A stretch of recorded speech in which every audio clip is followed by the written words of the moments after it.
So ayan guys, magandang araw po sa lahat. Ito mag-unbox po tayo nung order natin sa Shopee na fish oil.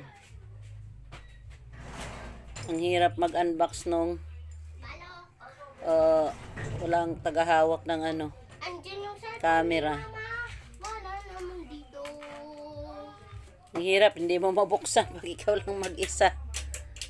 So ayan na nga. Buksan din sa wakas. Wala rin kasing gunting.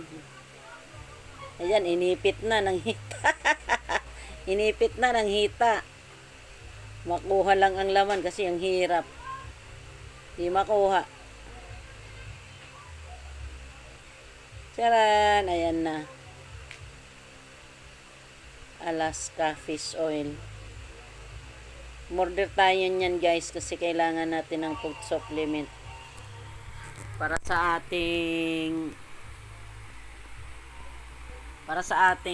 atay, kasi dati akong nagkaroon ng fatty liver at saka meron ding mga rayuma, kaya naisip ko na ibalik ko ulit na mag-inom ako ng fish oil.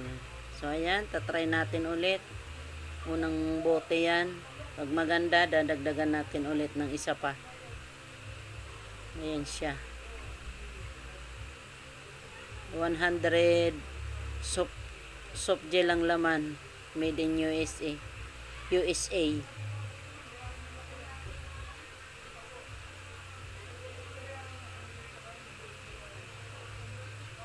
Ayan ang Alaska Life ang nakalagay. Ang expire niya ay 2027 pa. Medyo malayo pa.